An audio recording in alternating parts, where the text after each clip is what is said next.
An American poet, Ellen Hopper, writes, I slept and dreamt life was joy. I awoke and saw the life was service. I acted and behold, service was joy. Distinguished guests, ladies and gentlemen, we are here today in celebration of such joyous and invaluable lifelong service by Professor Priyan to the betterment of engineering education and research in Sri Lanka. It's indeed a lifelong service. Professor Dias has joined University of Moratuwa staff nearly 1 month prior to when I was born back in 1981. Since 40 years hence, we are here today at the occasion of his farewell lecture. The size and the diversity of the audience today stands testament to the mark the service has indelibly left.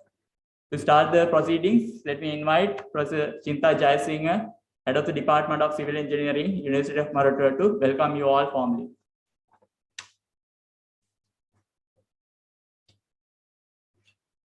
Thank you very much, Chinta. Very good evening, everybody. I'm delighted and thoroughly pleased to witness you all here. And it is my privilege to welcome you all on behalf of Department of Civil Engineering, University of Moratuwa. And I welcome all the participants and truly delighted with your presence. Most of you joined online and only a few present here physically due to the prevailing situation of the country. We all are gathered here today to mark the retirement of this extraordinary academic, Professor Priyan. I feel honored to have been given the opportunity to deliver the welcome speech on the day of farewell of Professor Priyan. Very warm welcome to Professor Dias and Mrs. Shanti Dias for accepting our invitation and be here with us to deliver the farewell lecture. Thank you very much, sir. On behalf of the Department of Civil Engineering, I would like to express our gratitude to the Vice Chancellor for all the support given to hold the ceremony at the university despite all the restrictions due to the pandemic situation. I would also like to welcome the deans of the faculties, heads of departments, directors, all emeritus professors, senior professors, and all other academic staff members from University of Moratuwa and various other universities, and non-academic staff members, all the dear students, ladies and gentlemen. So we are very happy to have all of you connected online with us today. Thank you for your participation. All of us gather here today, both in person and online, to greatly appreciate the commitment of Professor Dias over 40 years that brought success and growth to the department and the university through progressively and patiently working the way up from a lecturer 40 years ago to the senior professor today. With his immense service, he has earned respect and admiration among the fellow academics and students, both locally and internationally, and also among the industry professionals. Your vast knowledge and extensive industry experience has been a strong leading force for the staff and students who have learned invaluable lessons from you over the years. You will be sincerely missed and difficult to replace.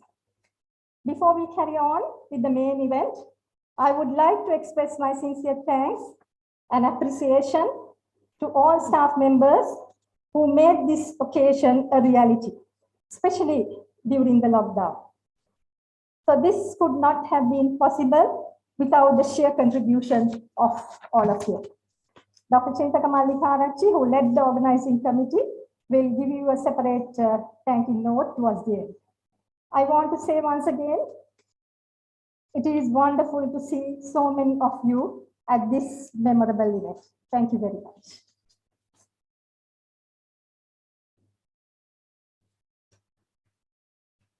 Thank you very much, Madam.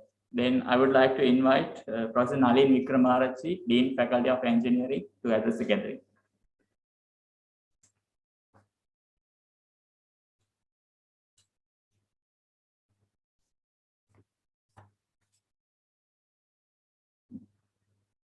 Good evening to all of you.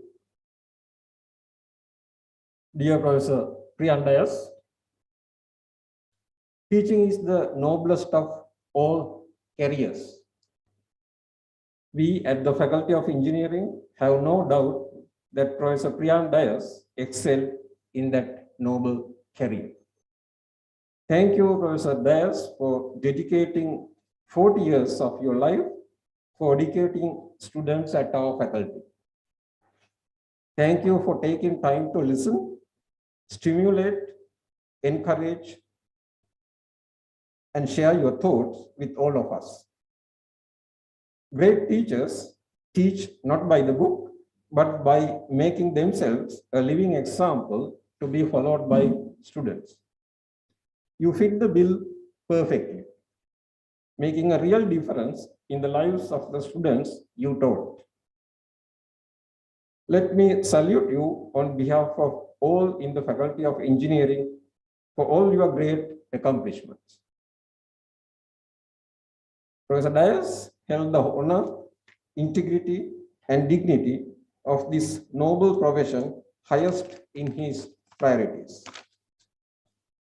At all times, steadfastly, come what may. When an intractable issue becomes embroiled in contention, as we in the academia quite fond of doing frequently, you have always been the choice of arbitrator par excellence.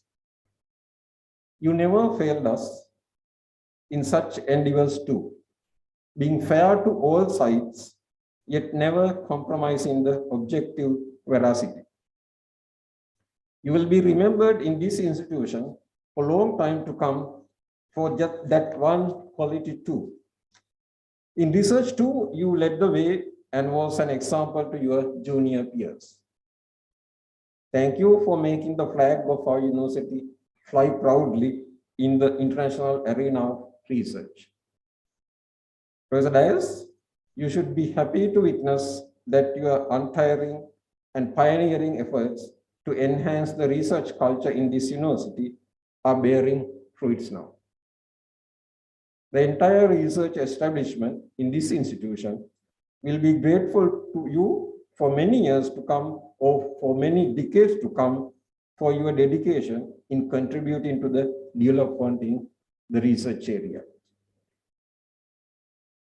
The inevitable passage of time forces us to separate from our beloved institutions and persons. Still, a truly great teacher is hard to find, difficult to part with, and impossible to forget. For many years, you have dedicated yourself to education and research. The memories of happy and rewarding times spent with you will linger for much longer in our minds. Professor Priyan, now it may be time to sit back, relax, and watch those seeds you planted grow. May you enjoy a healthy, happy, and peaceful retirement. Thank you.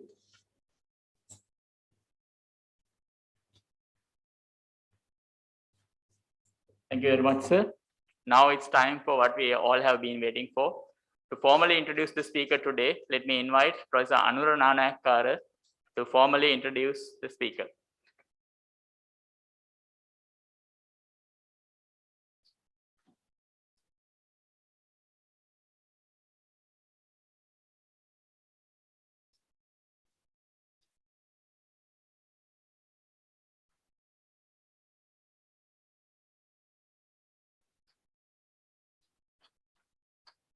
Thank you, Chintaka. Good afternoon, everybody. Dean, Faculty of Engineering, Professor Nalin Wickramarachchi, Dean, Graduate Studies, Professor Ajit Dialvis, Head Department of Civil Engineering, Professor Chinta Jayasinghe, Professor Daz, and Mrs. Shanti Das, dear colleagues, and all the participants joining us live through Zoom. So I am having a very difficult task to introduce Professor Das, what he has done and what he has achieved over 40 years. And I am trying my best within the limited time. It is my privilege to introduce Professor Das, a brilliant scholar, a wonderful teacher, an excellent researcher. Professor Das retires today after 40 years of dedicated service to the University of Moratuwa. Professor Das graduated from University of Moratuwa in 1990 with BS Engineering degree in Civil Engineering. He was awarded the UNESCO Team Gold Medal for the Best Engineering Graduate and the Kulasing Award for the Best Civil Engineering Graduate. So he won the both. He received PhD from the Imperial College of Science and Technology, University of London in 1986. He joined the academic staff of the university in 1981 as an assistant lecturer in the Department of Civil Engineering and was promoted to grade of associate professor in 1995 and professor in 1998 and senior professor in 2006. He was the head of the department from 2007 to 2010, founder director of research for the university from 2014 to 2017, and chairman of the Senate Research Committee from 2015 to 2017. Professor Das pursued research in area of concrete technology, structural engineering, artificial intelligence application in engineering, system methods in engineering, and what he loves mostly, the philosophy in engineering. He currently has more than 150 publications in index international journals, Sri Lankan journals, and conference publications. The research carried out by Professor Das and his Moratuwa team, co-workers, has made significant impact on Sri Lankan construction industry, as in the use of offshore sand as an alternative for river sand, the use of fly ash in concrete, and mitigation of plastic shrinkage cracking in ready-mix concrete. He has also greatly contributed to the development of art of forensic engineering in Sri Lanka, inclusive of institute testing and its interpretation. Professor Das received many fellowships and awards based on his research record. He won a Commonwealth Fellowship to Bristol University in 1992 and Fulbright Senior Scholar Award to Carnegie Mellon University, USA in 2000. In addition, he held an Onassis Fellowship at National Technical University of Athens in 2011, followed by an Endeavour Fellowship at Melbourne University a year later.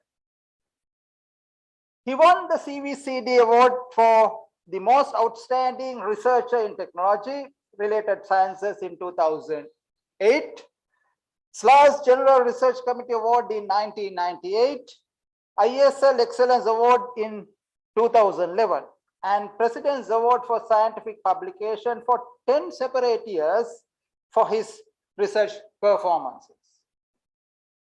Professor Das would have ample opportunities to migrate UK, US, or any other developed country and establish himself as a top-class researcher. However, he opted to remain in Sri Lanka and continue his research work with limited resources and facilities, and managed to secure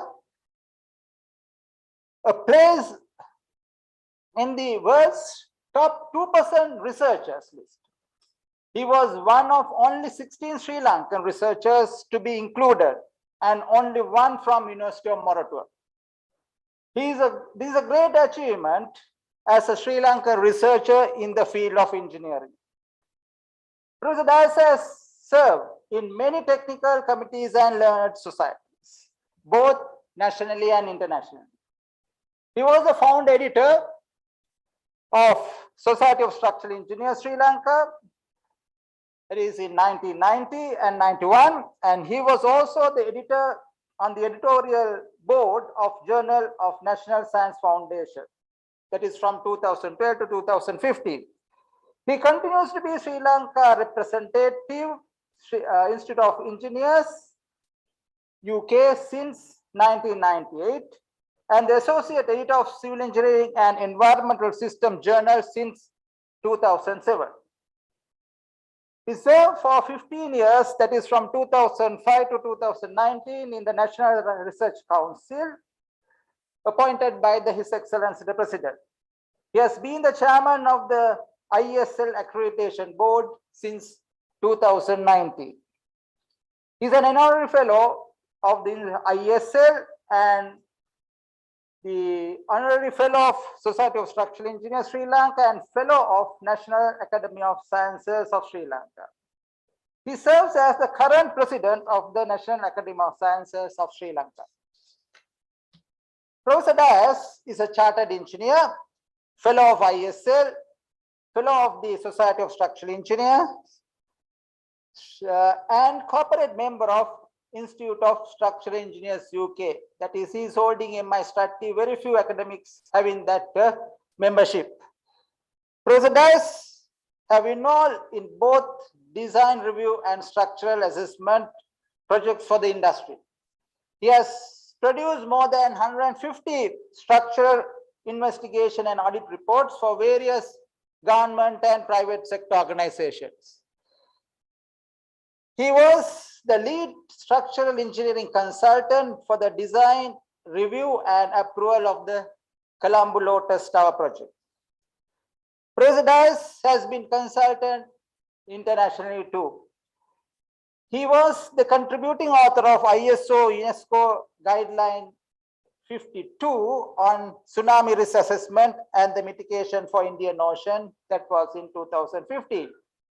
He was a senior team member and Sri Lankan lead consultant for the World Bank study on building regulatory capacity assessment for Sri Lanka and Maldives. That is during 2018 and 2019.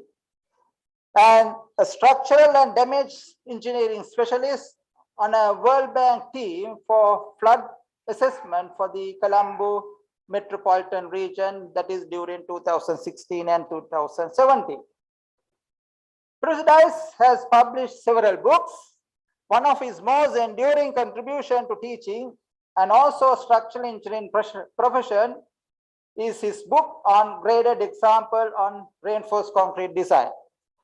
More recently, he has published with Springer Nature a book titled Philosophy for Engineering, Practice, Context, Ethics, Models, and Failure. Regarding his personal qualities, Professor Das is a man of great integrity and intelligence. He enjoys a very simple lifestyle.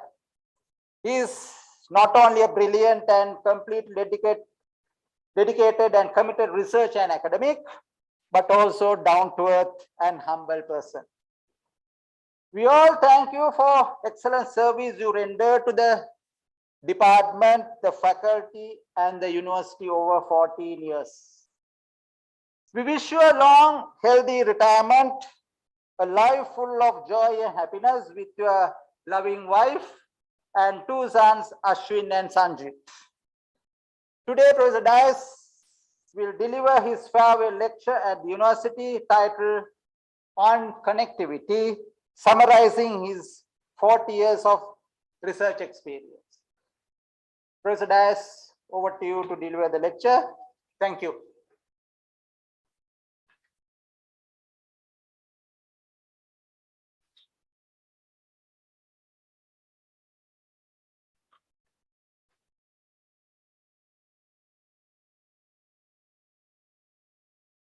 How do I get the pointer? I need a pointer, maybe in a different mode. Like this. Sorry, I should have mentioned that. In the other mode of presentation.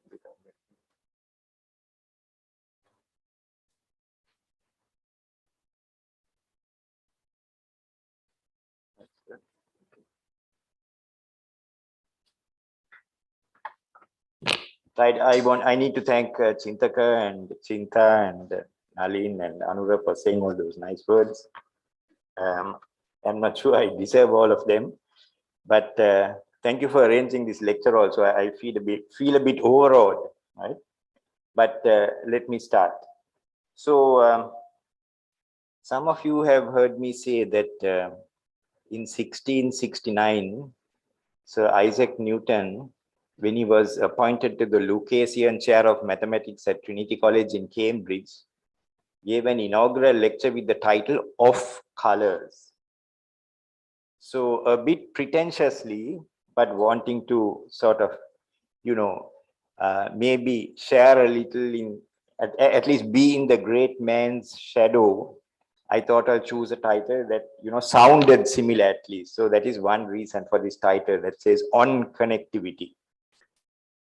The other thing about connectivity, by way of introduction, is that, when we come to the end of our careers, and I have seen many people come to the end of their careers at Moratuwa University, almost everyone, myself included, feel that we have received much more from the institution than we have given to it. So serving in institutions like this is not a zero-sum game, meaning that everybody seems to win from it. No one seems to lose it. And such a situation is possible only through the synergy that we experience as a result of the connectivity that we find through colleagues and everyone we come into contact with in these institutions. So with those introductory remarks, let me start. This is something that I was doing even at the beginning of this month. I was teaching first-year students how to make trusses stable.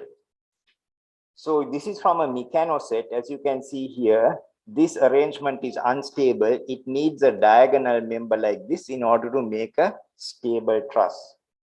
If you go and put another member like this, it becomes a redundant truss, and then it is much more connected than this one. Now, the formula that defines this is something called M equals 2j minus 3. That means if there are 4 joints here, you need 2 times 4 minus 3, 5 members in order to make it simply stiff. How about if we have 2 trusses like this, both of them determinate trusses, both of them satisfying this equation M equals 2j minus 3, which one of them is better connected?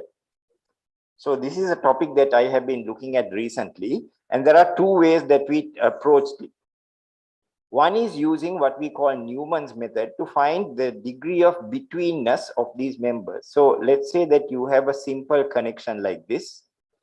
And if you take this joint A and you think about the shortest paths from joint A to all the other joints, then you have to go through this link AB 3 times and the others once, and this path you do not need to use at all. So if you take all of those joints in turn, this is the total number of traverses that need to be made in shortest paths from each of these joints to another. So you can see this particular link here has the greatest in-betweenness and is the least connected to the rest of this assembly. So if you take these 2 trusses, one is called a Warren truss and the other one is called a fan type truss, you find that, if you define something called relative betweenness, that you take the betweenness of the greatest connected member and divide it by the remaining betweenness, you can get an index of betweenness. So this one has a relative betweenness of 5.32 and this one has a relative betweenness of 15.57, which seems to indicate that this one is better connected. Remember, the greater the betweenness, the less it is connected to the rest of the assembly. We can use another method as well, something called root structure analysis, where you look at the continuity, the connectivity, and the depth of each of these roads. Now here, this is an example where we have used a method developed for road connectivity and applied it to structural trusses. So for example, if you take this road segment here, it has a continuity of 3. There are 1, 2, 3 segments. If you think about the connectivity, it is connected to 1, 2, 3, 4, 5, 6 segments. And if you take the depth, it has the depth of 3, meaning this is the main route, and in order to get to this one, you had to get through another route as well. So this is called route structure analysis. If we apply them to these trusses, you do get a difference. This, you have a relative connectivity of 0.58, and this one, it has a relative connectivity of a little bit less. That one is not so clear. So these are, so looking at this truss, you would imagine that it looks a bit more connected because all of these internal members are connected at both ends to these external members, unlike in this one. But now we have a number to play around with. Now, just as we took this example from roads, or this concept from roads and applied it to trusses, we can use these ideas and apply it to roads. So here you find that the Sri Lankan road network, and if you apply this method not once but successively, keep removing the most in-between joint, you find that the connectivity decreases like this and the depth increases like this. And after 19 generations of removing the most connected link, you will end up with something like this, where the roads are all disconnected. And this does not look too unlike the provincial boundaries in our country. Well, you have to use a little bit of imagination, I suppose. But these are the kind of things that can be done. The most connected route, if you want, is the segment between that is shared both by the A6 and A9 near Dambul. So let me go on. Now, if you look at these things, you find that these connections can be called non-directed graphs, in the sense that they are just lines. They do not have arrows. But we can have examples of things with arrows as well. So here we find a fairly complicated arrangement. This has to do with the area of concrete durability. I hope no building that belongs to you gets into a situation like this where the reinforcement is very severely corroded. Now, there are two reasons why reinforcement gets corroded like this and concrete loses its durability. The first is due to the ingress of chloride ions. So this is the concrete surface. You find chloride ions, perhaps from a marine environment. They get close to the reinforcement, and above a certain threshold, this reinforcement starts corroding. The corrosion products are greater in volume than the original volume, and they exert pressure on the concrete, and the concrete cracks. Now, when the concrete cracks, that is depicted by this system dynamics diagram. So first of all, you find that, you know, there is a corrosion current density here because of the chlorides that are close to the reinforcement. That results in an attack of the reinforcement by the chlorides. That causes a crack width. The crack width increases the amount of diffusion that goes into the concrete. Then the chloride level at the reinforcement increases. That increases the corrosion current. This is called a reinforcing loop.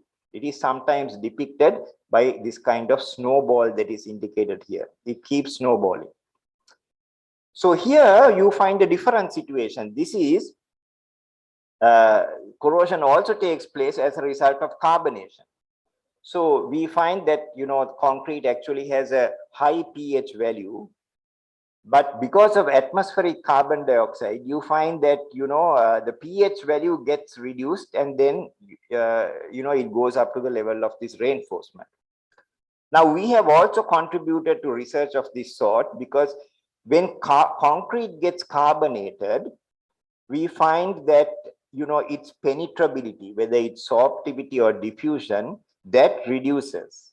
And this paper that we published actually has been cited over 200 times. So maybe it has made some small contribution to this concept as well. But we have implemented this in this model. So you have diffusion of carbon dioxide, you have the carbonation of the concrete, and then you have a reduced porosity, which then reduces the diffusion of carbon dioxide. So this is what is called a balancing loop.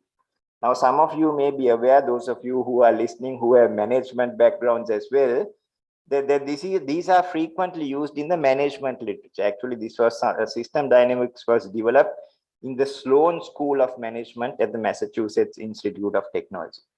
Before I leave this slide, I would also like to indicate some of the contributions that we have made to concrete technology.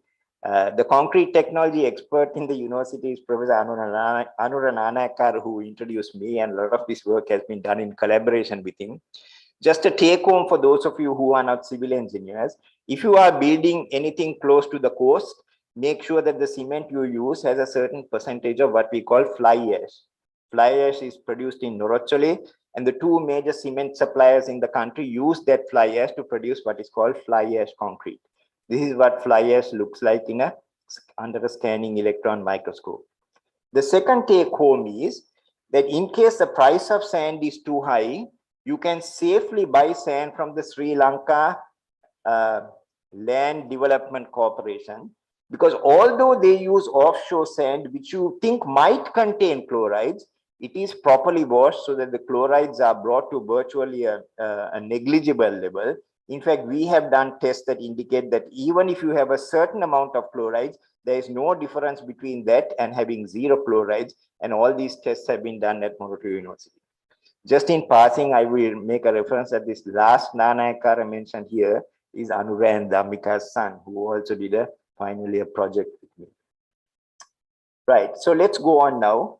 Before I move from that slide, so once you do this kind of system dynamics modeling, you can get these kinds of indications of what the crack is going to be with time, depending on actually the type of corrosion. This is what is called pitting corrosion, and this is called general corrosion. Now, in case you wonder what a slide like this is doing in a lecture on connectivity, somebody mentioned my interest in artificial intelligence. Most of the work that we have done has been in neural networks. Now, there are two main approaches to artificial intelligence or machine learning. One is called a cognitivist approach, where we have a rule base that guides the search. So, for example, I mean, if you are talking about cracks in reinforced concrete buildings, if you suspect that they are due to settlement, then the rules, I mean, you have a large number of rules. So, for example, a rule might say if the building dimensions are long, then the building geometry is settlement critical. And you have to crank this through an inference engine, and you can get out, some kind of opinion that the machine gives you regarding what the cause of that cracking is. This is called a cognitivist approach. There is real knowledge written into that inference engine, written into that rule base, right? And the machine actually can give you explanations also as to why it came to a particular conclusion.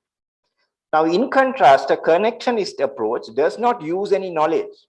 So this is an example for where you have a estimator for a contractor, and you are trying to model the estimator's knowledge with respect to what kind of markup to use in different situations. So the estimator knows, or that these are the most important things that are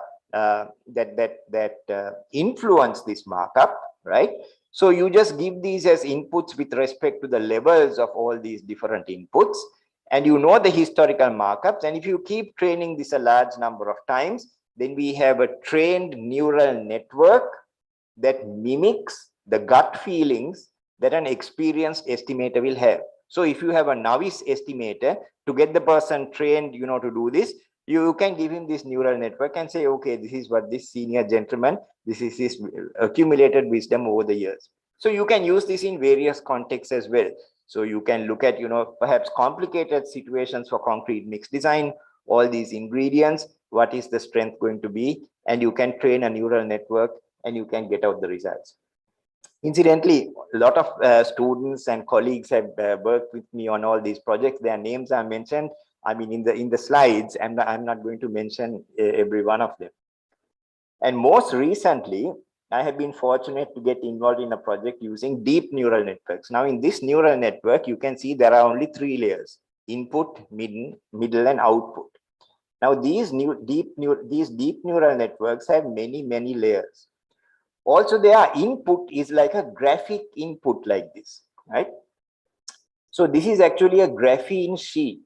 15 nanometers by 15 nanometers. It has a certain number of defects, and depending on the percentage of defects, this neural network can predict what the fracture stress is going to be. This is actually state-of-the-art research. I'm very lucky to be involved in this research. And the reason I'm involved is because a former student, Nuan Priyan, he actually invited me to get involved in this research. So this is a role reversal. Normally, the teacher invites a student to get involved in a research. So I'm very happy that a student has invited me to get involved in this cutting-edge research.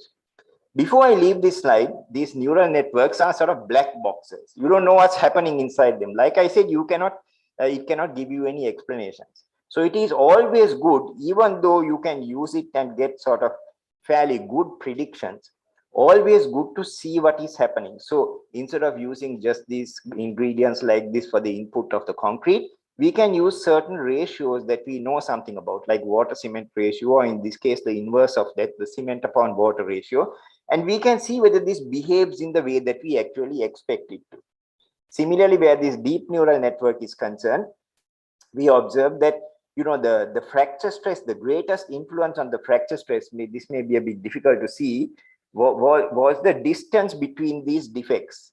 And so we are able to plot it like that and learn something about why this neural network is predicting this thing in this particular way.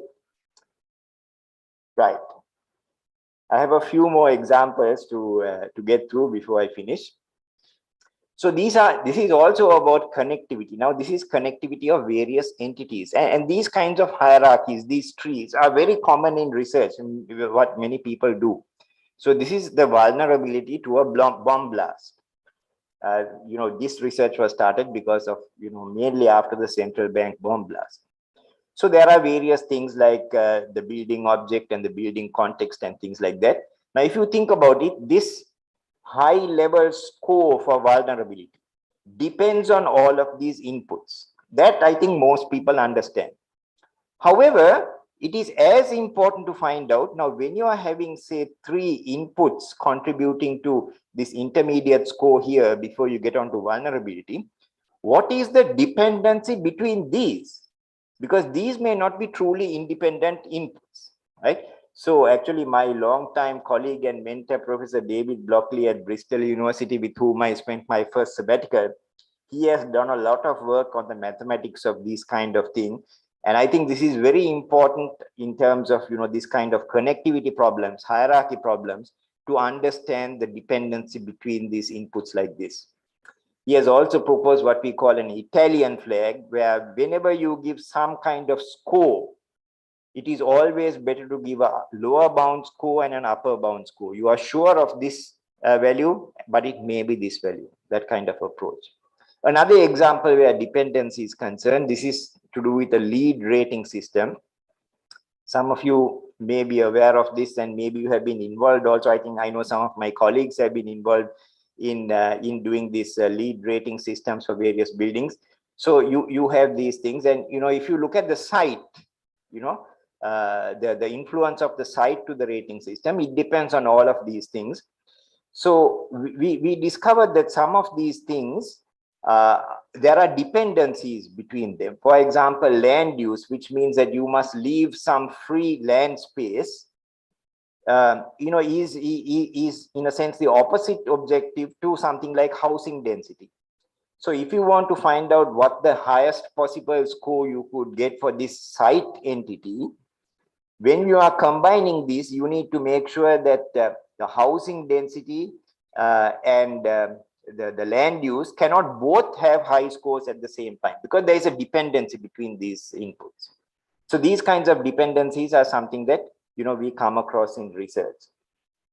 Another idea about dependency here is once again from some very recent work that I'm doing, ongoing work, PhD that I'm still supervising.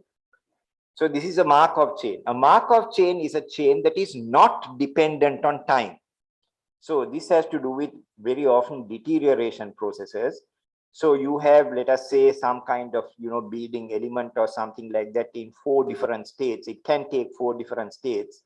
And at any given time step, there is a 40% chance that this will remain in its own state, 30% chance that it will go there, and likewise. And at every time step, those percentages do not change. A Markov chain is invariant with time. So because of that, we can, develop very elegant ways in order to predict what the condition of a building will be in so many time steps from today. Right? So another idea about dependency and interactions between these various elements. Before I leave, there are two other things that I would like to point to. This is of course trivial. The idea that, when we get data or find data from various sources, now today is a very data intensive, what shall I say, environment, right? But I do not see researchers making the kind of correlations that can often be made with this kind of data. So here, of course, we were looking at different countries. We were looking at the percentages given to this water efficiency component in their rating systems. Most of them are based on LEED, but these countries keep making these changes. And as you can see, the water efficiency maximum score in these different rating systems is very nicely correlated to the water stress in those different countries. The other thing that I want to say, once again, this is completely different from the rest of the things that I was saying, but also having something to do with connectivity. This has to do with the physical connectivity between concrete frames and infill brick walls. So you might think that that is stretching the idea of connectivity a bit. But you can see that if your concrete beam or a slab on top of it is exposed to the environment, let's say you have a roof slab, right? So I always advise my friends, if they are buying a condominium building or whatever it is, to avoid the topmost floor, because unless great care has been taken, you will find that these kinds of cracks will develop on the wall because of the thermal expansion and contraction of this roof slab, right? So this also, there was a student of mine who got a PhD on this. The names are mentioned. And this kind of cracking can be seen actually in practice. Actually, our house also had a crack like this. And for many years, I did not repair it because I could explain this phenomenon to everyone who came home. But after some time, my wife got tired of it and got it repaired. So, okay. So that's to do with structuring and interactions. Now, this slide, I'm not going to spend very much time on tsunami resilience. It's actually a lead up to the next slide that I'm going to talk about. But this slide actually is to, in a sense, pay tribute to many of these students who took the risk of working with me, soon after they graduated, right?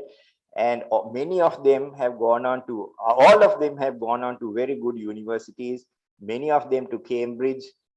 One of them has returned and is on our own staff here. You can see his name. The other one is on the staff at Peradeniya University. So it has been a great privilege for me to have them work on these problems, right? So which involved field surveys, simulation, and then most recently, actually, the development of risk indices, which I will talk about later, right? These field surveys, actually, which we did very quickly soon after the 2004 tsunami, led to this publication by the Society of Structural Engineers. And Professor Tishan Jayasinghe, who is here, he was one of the major contributors to this as well. So when we do these field surveys, apart from making these guidelines for practice, we can also plot the way that inundation depth affects the various damage proportions and things like that, right? But the important thing is to see that we can see whether we can actually simulate them, right? See what the forces are on a given structure, look at the resistance sources from that, look at the variations in both the forces and the resistance sources, and use what is called Monte Carlo modeling in order to get a probabilistic estimate of the way that we can expect the structures to behave. So here you find the actual generated curve being very close to the observed data. Here it is not as close to the observed data, but we keep moving forward. Anyway, let me move on from there. Now, how does connectivity come into this? Actually, all of this time, we have been looking only at the structure. In other words, how does the structure behave under a tsunami load? But actually, we have to look, if we are going to make an impact on, policy and an impact on practice, we have to look at the way, the wider influences that are created by that, right? So this is some work that is being undertaken with a large range of universities. So once again, you could argue that there is connectivity. There are connectivity in a different sense, sort of, collaborative research. 3 universities in the United Kingdom, 3 universities in Sri Lanka, and 1 in Italy and 1 in Peru. So here, now you can see that, this is a situation where you compare the shear strength of these columns to the applied tsunami load, right? That has to do with the behavior of the structure, right? The behavior of the structure. However, the structure which is part of a structure is a part of a building, and this is a situation where we were looking at certain hospitals, 3 hospitals on the southern coast, and we were looking at critical units in those hospitals, intensive care unit, operating theater, and various things like that. Now, even though the structure is able to withstand these loads, you might find that the particular location where the intensive care unit is situated will get flooded. So the location of these particular units are important. Apart from that, the operation of the backup services that are required to operate it, water supply, electricity generators, medical gases, and all of those things, those also have to be taken into account. So where the building is concerned, we have the structure. In addition to this structure, of course, we have other things that the building is also subjected to, things like cover, right? And also the effect of debris on the structure. So I should have mentioned that first. So first we have the relative risk index for the building, and then you have the relative risk index of the building combined with the function and also the backup services. So all of these can be put together and we find the ultimate tsunami relative risk index like this. So if the relative risk index is 1.0, it means that, that is quite serious and it is unlikely to survive a tsunami event. In case you're wondering whether it is worthwhile doing any work on the tsunami, of course, the tsunami work we started in 2004 when it is very relevant. But recently we had a questionnaire among principals on both the eastern coast as well as the southern coast, and all of the principals said that the greatest natural disaster they fear is a tsunami. So the tsunami is still very much in their minds. So once we do that, once we get this relative risk index, we also need to think about these hospitals not as individual hospitals but as a network. In other words, okay, we have to make sure that at least among reasonably closely spaced hospitals, there are sufficient number of ICU units or operating theaters and things like that. So these are various what if scenarios. In other words, how can we improve this situation from this baseline? So you can see this baseline indicates different numbers that are associated with these different units. How many units are there as a whole among these 3 hospitals? And these are what if scenarios saying that, okay, what if we move every unit 1 floor above? What if we make sure that all the backup services are not influenced by the tsunami? And what if we do both, right? So this kind of what if situations, what if scenarios, when we combine together, we can get a good picture of some ways forward in the management of a disaster. Now, this shows the District General Hospital of at Matara, and this has been identified as perhaps one of the buildings to which inputs can be made in terms of strengthening and improvement. Of course, I think this was mentioned when Anura was speaking about some of my contributions. Actually, this contribution I was able to make because of my long-time friend and colleague, the late Professor Samantha Hettiarachchi. He got me involved in the preparation of this manual. Now here, of course, this was also a multidisciplinary manual. There were various aspects looked after, sociology, in addition to engineering. But what we are trying to do here is we are trying to find a single index that will give an idea of risk. So when we do that kind of thing, although for simulations, we need to use state-of-the-art finite element methods, pushover analysis and things like that, we have maybe to take a step backwards and do simple calculations in order to get these risk indices, which actually can be more accessible to people, especially, and also understandable to people who are at the planning horizon and the people who are involved in planning. Okay, so this has to do with connectivity at different hierarchical levels like this. Okay.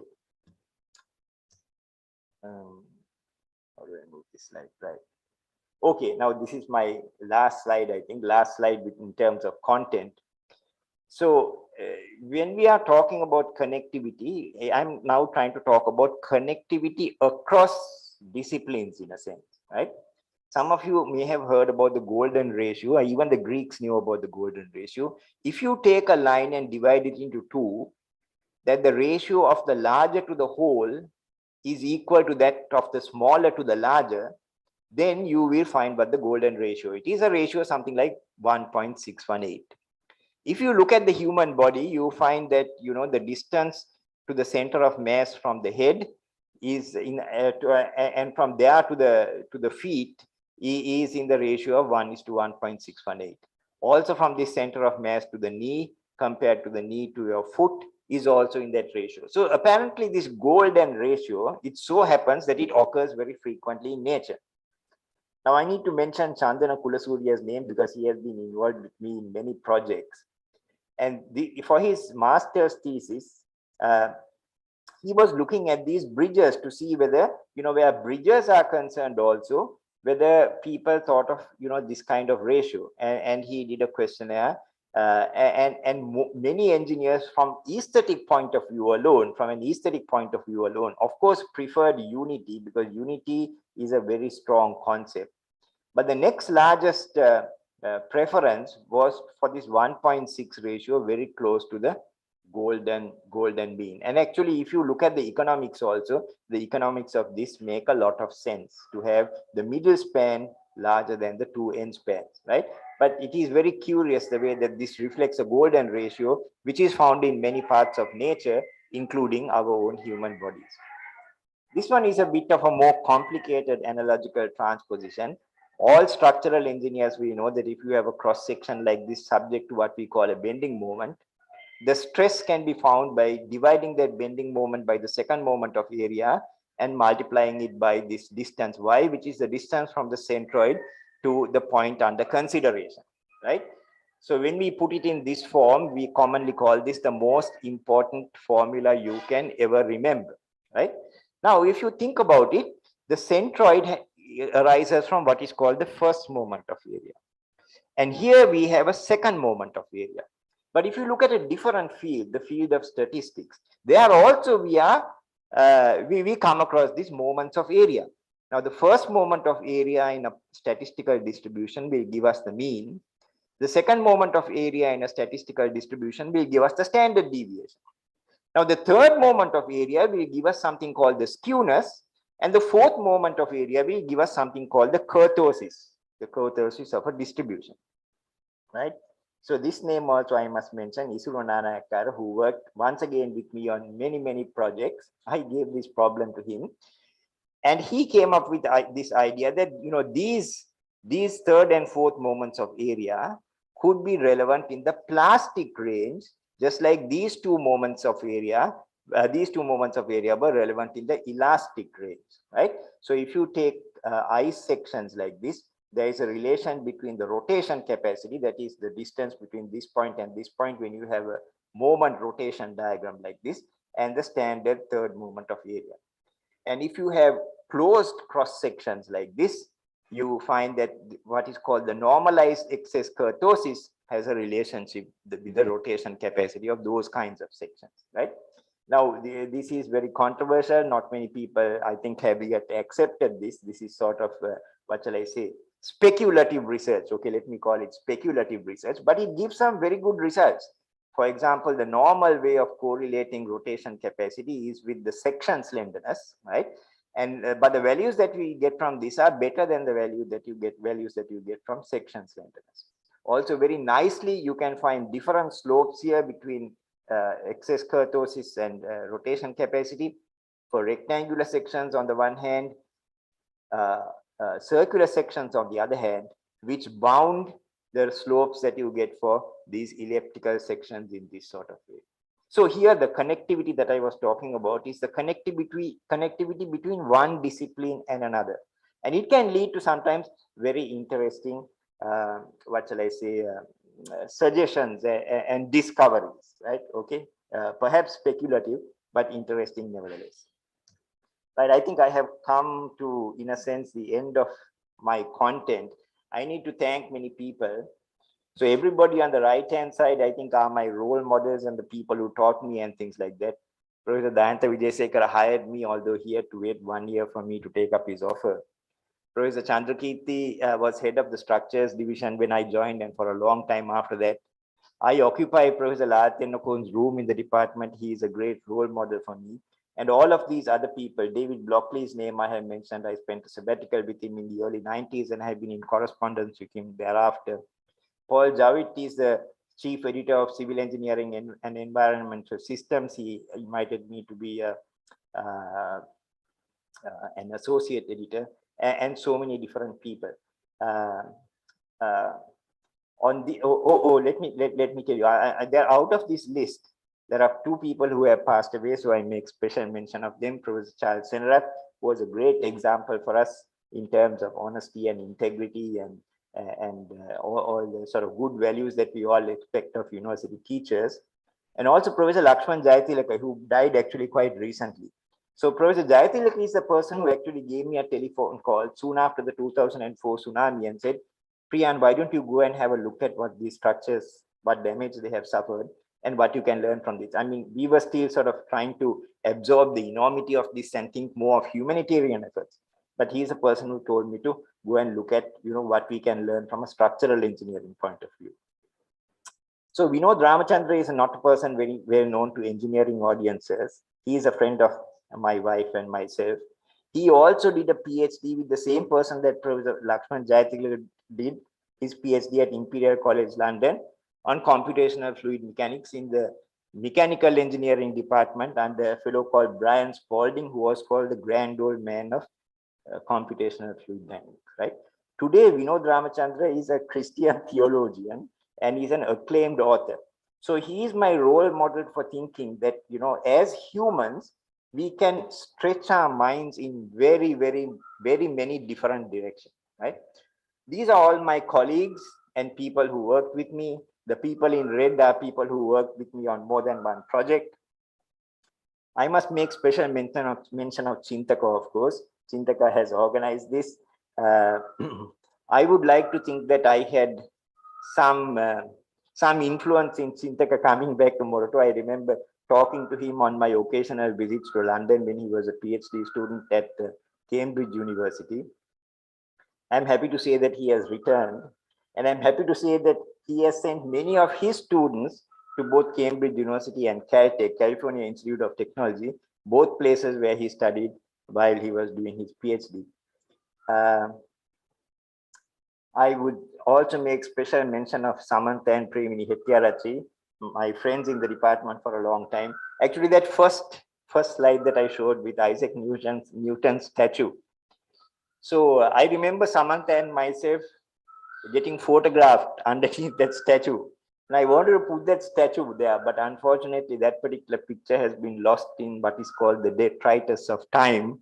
So it's no longer there. And then, of course, my family, I need to make special mention of my family. I have never mentioned my family in public like this. My father himself had a doctorate, but he got his doctorate at a later stage in life. So when he went off to Hawaii to get a PhD, both my brother and I were able to accompany him. We were just 6 and 3 years old when we went. And I'm sure he had a great influence in my choice of an academic career. He was, of course, in the Department of Agriculture, which meant we went all over the place. My primary school education was in 5 different schools, starting at Agrabodhi Mahavidyalaya in Kantale, and then, of course, in Honolulu, Hawaii, and then finally came back to St. Thomas's Prep School, Kolupitiya. For many years, he was, out of Colombo, and my mother had to look after the family. So I would like to pay tribute to them. Then, of course, my nuclear family, my wife, Shanti, who has always been a supporter of my career. For most of her life, she has held a job that is far more important than mine, as I was telling some people before this lecture also. Other than at Moratuwa University, everywhere else, I am known as Mrs. Dias's husband.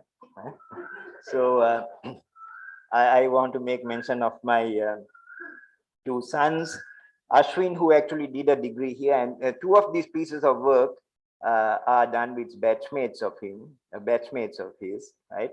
And Sanjit, of course, who is a lawyer, but who shares with me an interest in philosophy, like Andrea was mentioning. So I'm going to end with this slide, So as he mentioned, I have recently written a book on on philosophy for engineering.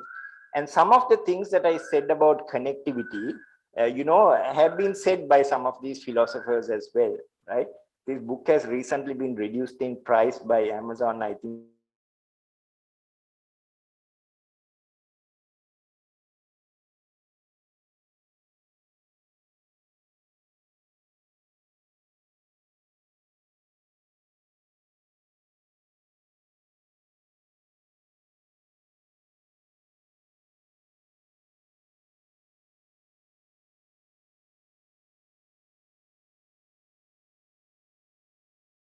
Research needs to maintain this tension between theory and observation. So where Polanyi is concerned, he said, theory is placed like a screen between our senses and our immediate impressions. And he advocates that we would increasingly rely on theoretical guidance for the interpretation of our experience. If we did not do that through the centuries, we would still believe that the sun goes around the earth, because that is our immediate experience. It is only because scientists chose to believe in their theories rather than their immediate experience that knowledge grew, right? So actually, about 10 years ago, I began to think that the way we practice our religions, now I'm going from philosophy to religion, is also a bit like that. Religions are used by people to interpret their immediate experience through some lens, right? So I happen to write this article, and if anyone of you who are listening wants to have a copy of this article, you can send me an email and I will send you that article. So with that, I will stop. Thank you for listening to me, and thank you for all the various wishes sort of made on my behalf. I wish all of you who are listening great careers in what you are doing, whatever you are doing, and great insights into life and whatever else there is. Thank you very much.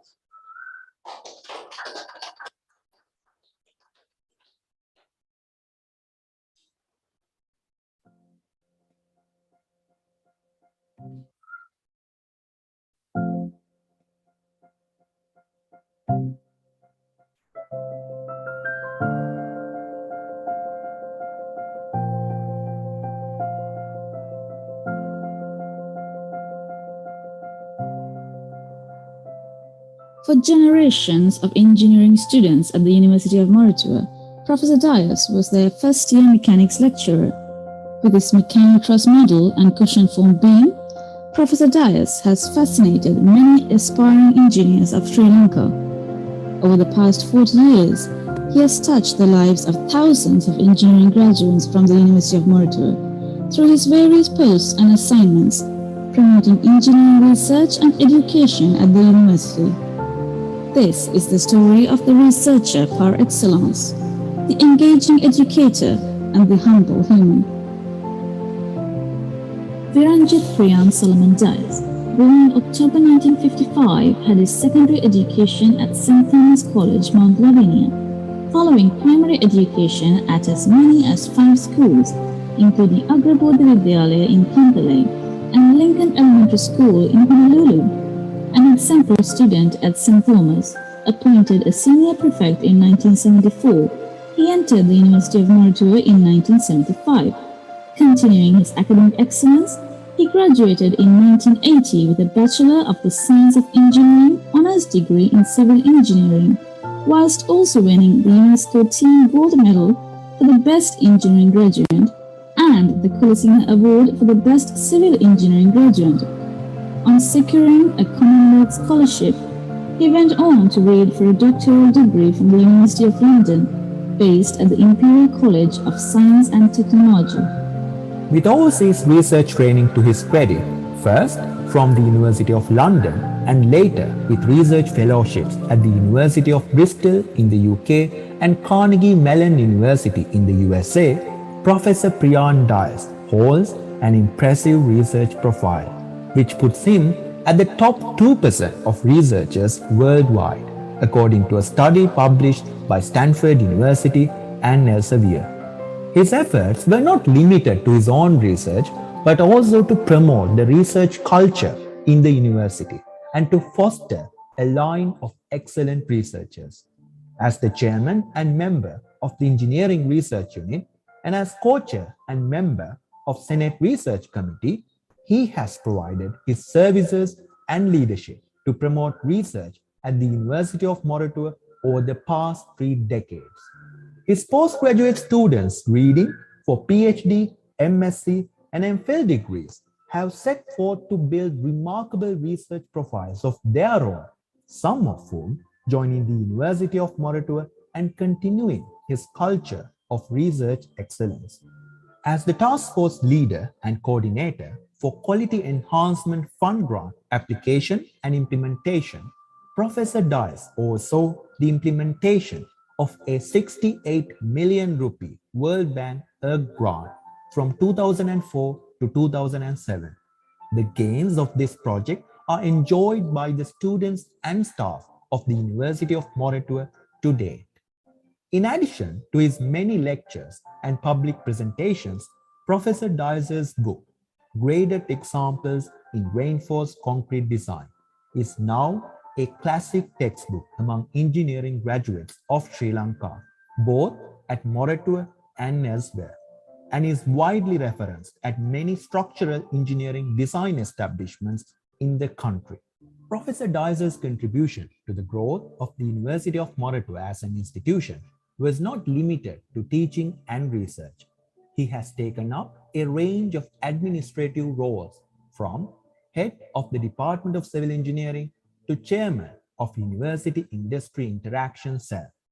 He is no stranger to the field of science and engineering in Sri Lanka, taking an active role in professional bodies, from being elected a member of the Council of the Institution of Engineers Sri Lanka in 1991 to serving as the Sri Lanka representative of the Institution of Structural Engineers UK since 1998, and from being appointed member of the National Research Council to being elected president of the National Academy of Sciences of Sri Lanka. His contribution has been tremendous in shaping the overall outlook of engineering and research in Sri Lanka. Professor Dias has contributed to the civil engineering industry of Sri Lanka through his various collaborations with the industry and consultancy offered to a range of prominent engineering projects in the country, including the design review of Lotus Tower project and rehabilitation of Jaffna Public Library. Through the years, alongside his unwavering passion and commitment to research and engineering education, he has stayed true to his alma mater, faith, and family. Professor Dias was a member of the Board of Governors at St. Thomas, his alma mater, while serving as a member of the Standing Committee of the Anglican Church Diocese of Colombo. And above all, in all this, Professor Dias has been a voice of reason, be it to a student looking for advice, or as a participant of a conference, or at the Senate chambers. His words were balanced but firm, practical, and always heard. And his voice shall continue to be heard for the benefit of the next generation of engineers, researchers, and educators. Dear Sir, as you bid adieu to your family at the University of Moratuwa, we hope to now have more time for your family, Shanti Madam, Ashwin, and Sanjay, and to your faith and to your writing. We wish you a happy retirement. And in the words of Neil Diamond, if someone asks, we'll tell them this. Hell yeah, he did. He knew it all. He walked that line, never had to crawl. Hell yeah, he did. Hell yeah, he did.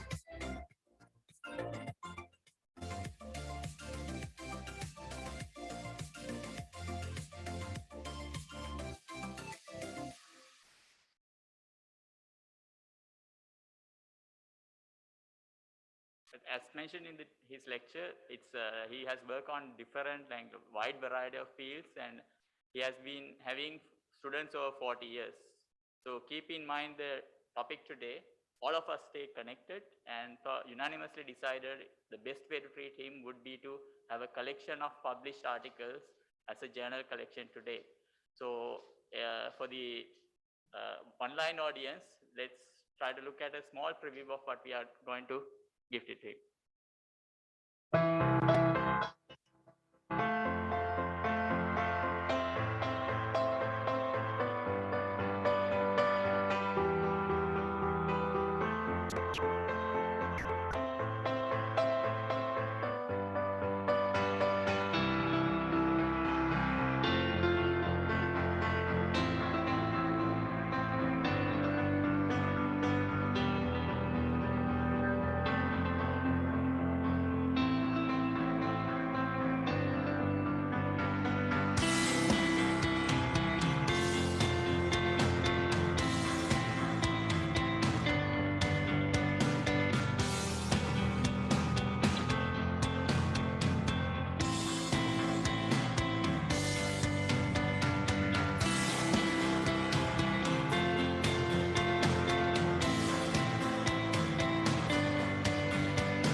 Life is full of surprises. Actually, what you saw is a collection of messages prepared. So since the computer wanted to do that way, let me invite Professor Atula Kolisilaka, former head of the Department of Civil Engineering, to give it to Professor Priyan.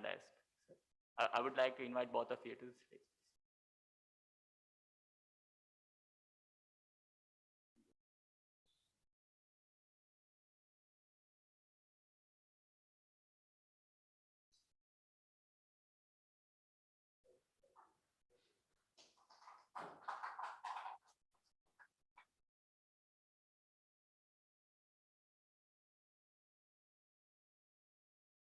So let's have a look at the journal collection that we talk about.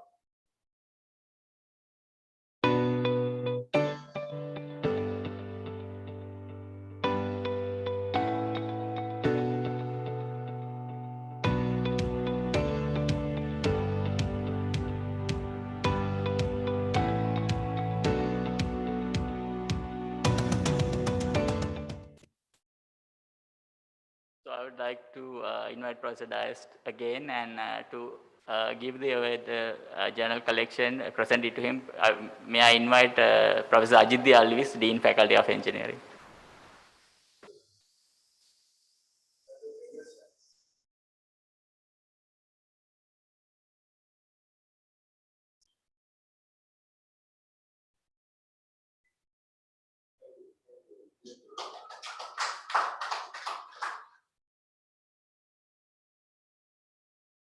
Thank you, sir. I would have to invite you again, like one more last time, and I would like to invite our head of the department, Professor Ms. Jai Singh, to present the token of appreciation or the plaque on behalf of the department.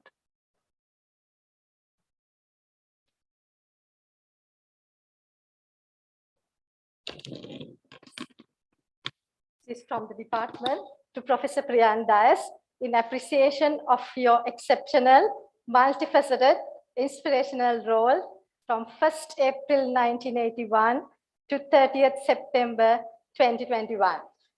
Thank you very much.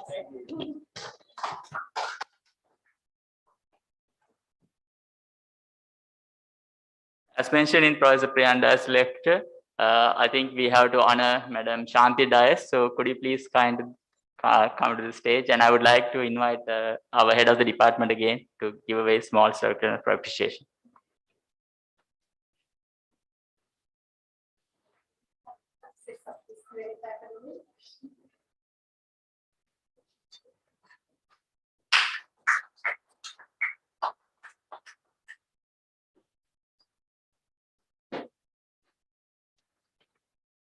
Thank you all. With that, I would like to kindly mention sort of people who have been working behind us and to have this event a success.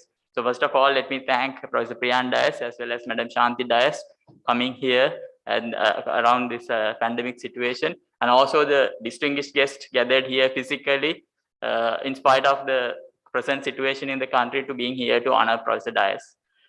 So there are a lot of people to be mentioned, but let me keep it short. I would like to thank or acknowledge the facilities provided by the Faculty of Graduate Studies, as well as media support by various units of the University Department of Computer Sciences, the Media Unit, Center for Information Technology Services, CITES, as well as Center for Open Distance Learning, CODL, all of them, and also the DP Education for facilitating with this Zoom broadcasting. Also, I would like to thank the University Library for the photography, and spearheaded by our head of the department. There are many people to mention, but all of them, and thank you very much. And I would like to thank the audience to participate and in honoring Professor Priyan Dias. Thank you all.